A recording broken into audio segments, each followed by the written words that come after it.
Hey Clashers, Bolus just got a new level with the most recent update, which means the Super Bolus as well, and they are way more powerful. The new Siege Machine is actually amazing for ground attacks. I will show you in a second why exactly. Because if you see, I have a really weird looking clan castle combination. The reason for this is that each barrel is going to throw a troop into my main push. The first two of them are going to throw wall breakers. They're kind of like placeholders to make sure that the important troops are not getting thrown right away, because the order in which they're getting thrown is based on housing space. In the number 3 barrel, we have a test loon after our own loons have went down.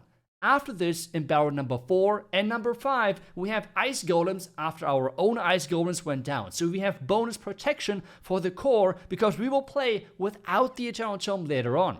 And then just to make sure that we have enough power for the back end, we're bringing a druid in the 6th barrel to make sure the push is strong enough to finish off the base. This is the entire concept. This means on the other side though, the queen has to funnel on her own on the outside. This is why we're bringing a couple of Valkyries to make the outside funnel way more efficient. This is the overall concept. I know it sounds crazy, but let me show you why exactly I think that is quite strong. Let's dive into some attacks, let's activate the power potion, and let's have some fun. Okay, we have an Invest Tower base for the core. That's why we have this nice giant arrow with us. As well, something which I have changed is I'm using now the minions instead of wall breakers. That is something really important which I have adjusted after a ton of more testing to make sure that not random compartments are getting open. That is really crucial. For us though, what are we going to do? I think for this one, just going to the clan castle is something really nice. For that, we're just clearing out the flank, which means this side looks good. Let's just use the warden with his healers, and then we can just enter into the clan castle. It should be a super easy approach with triggering the clan castle, and then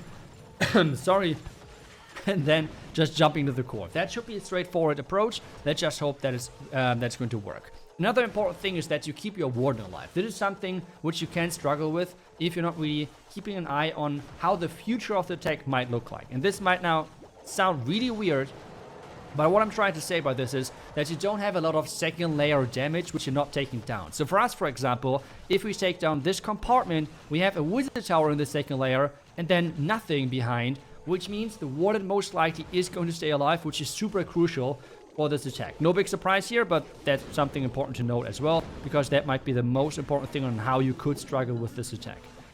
Queen is running. Let's just add this. We can add this. King. Then the Archer Queen like this, another Ice Golem, and then obviously our thingy, the new Siege, some test loons, the jump into the core, Royal Champion in here as well, because we have still the, just raise this here, because we still have the, what is the name? We have no vulnerability, so we have to be careful with that, that's what I'm trying to say. Now we have, let's just use the vulnerability for the active hit point recovery. Royal Champion is in the core, the bonus went to the outside, which is completely fine. Royal Champion, now let's just have a small little Royal Champion charge going on here. We have another raid still going, and this base should be just completely gone. I mean, take a look at this. Now for the back end, we have, where's the druid? Oh, we already had the druid, right? Like, which was thrown. This was the last barrel, which means you're always on the max level of the siege. You have overall always 7, that's the number, 7 barrels, which means in the 6th one is going to be the druid, and that's the one where you have the healing then a little bit for the back end. I mean, we can swag quite a bit on this. Oh, we have our own druid still. Yep, okay. Typically you need that for the Archer Queen if she's struggling on the outside. On this one, with having even Ice Golems left, I don't think we are really struggling. So yeah, it can be quite overpowering. The key thing is to keep your warden alive, because those auras are just a big game changer. It's just crazy. And having those ice golems until the back end is just crazy good. But hey, that was just the first take. Let's continue. Let's have some more fun. Let's do it again. Okay, again, it's all about the opening. And I think for this one, if we take down this compartment, again, there's nothing in the second layer. Like a sweeper, we don't care about that. We can just enter into the town hall, then jump into the core, and should have great value. But now, when you're having like such a base, which is pretty much symmetrical, it is important to pick the right side. For this one, you can choose to look at the flame finger, at the fire spitter, for example. If we go from the left side, we could go in between both. That's why I'm going from the top left instead. So warden, clearing out that compartment, hopefully. And then we can, like, dive right into the tunnel. This is right now what I'm looking for. Next one, Wizard. Already doing some cleanup. Already working that the Warden is actually getting into the second layer. But as soon as the second layer is gone, that's when we can get started. So far this looks solid.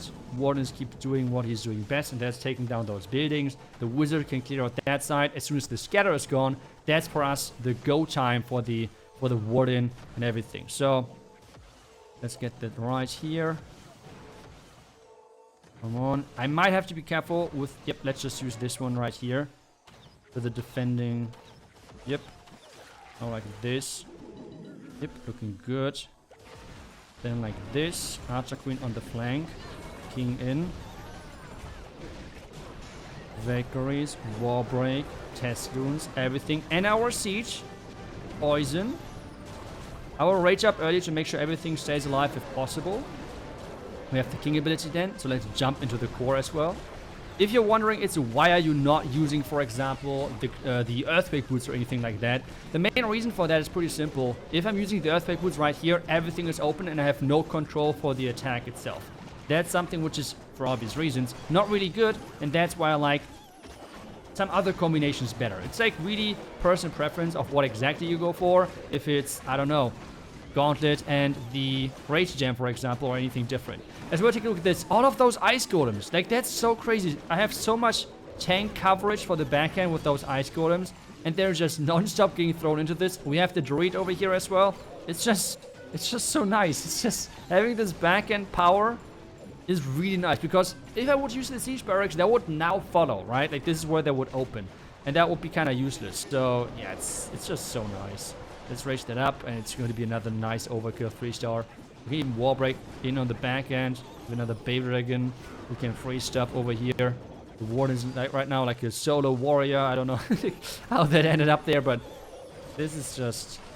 I don't know, it works like a charm. Like those smash attacks, now as well, a really important reminder, you can do this approach with pretty much all of those ground smash attacks. You can do this with throwers. I personally think that with throwers, this should be even better, because I think throwers are a stronger troop than the bowlers, even with the new level. You can do this with super witches. Pretty much anything works. Another important note as well is, if you're not running the Rage Gem, you can throw Super Valkyries into the base as well if you want to have the Rage effect. But something which I want to show you as well is, because I believe that that should work quite successful, is if we're going with the new equipment, the Snake. I think it's a little bit underrated. Yes, it's maybe not as strong in the first place as some of the other epic equipments, but I think Gauntlet for the HP recovery and tankiness, and then the Snake for spawning them with the Life Gem, which means the Snakes become quite tanky, should be a really good combination. So let's just try that next, see if it works, and then just give it a try. But you see already, for the King, a lot of combinations can work. You can go with Earthquake Boots and Spiky Ball as well. As I said earlier though, this gives you less control. You can go for double epic as well, which is something different, which I could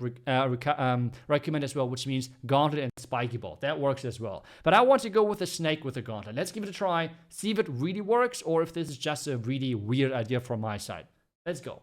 And to make sure that I can explain everything as optimal as possible to you, to really give you a quick summary for this strategy, I will just show you a replay for this one. The reason is that, again, it is all about the pathing for your Super Bowlers and about the Warden Walk. For this one, if we take down this left side, just those few buildings, there is nothing in the second layer which could threaten our Warden. And that is such an important thing, because if the Warden goes down, you're missing out on two incredible important equipments. The Life Gem and the Rage Gem. So you want to keep your Warden alive. This is why you want to make sure that there is no second layer of threat on your Warden. For this one as well, we're just going to the Town Hall. The only problem here is with the Invis Tower. That can be a bit problematic, a bit challenging, but there should be no problem, because I would just use the Giant Arrow to trigger that. As long as that is going on, we're just going to Warden Walk. I like the Wizard for just more damage, less time issues, and if you go into a defending hero like this, it just works like a charm. So we have taken down most of the buildings we want to take down. The only building we have to take down is this one, the Collector. The reason for that is that we can wall break then into the Clan Castle building. The Giant Arrow is now from the complete opposite side. We can wall break in here, and we can even support that Queen if we want to. Like the Rage, for example. The reason why I'm doing that is because she has to clear out this compartment, and because she doesn't have the support of the Siege Barracks, she can struggle sometimes a little bit. The Valkyries are now added in here as well to give them further support, but now we have the important push going in, which is from this top side. Everything going in, but yet again, my funnel is not really optimal. This is like one of the most important things, one of the most key things for this attack strategy, which is the funnel.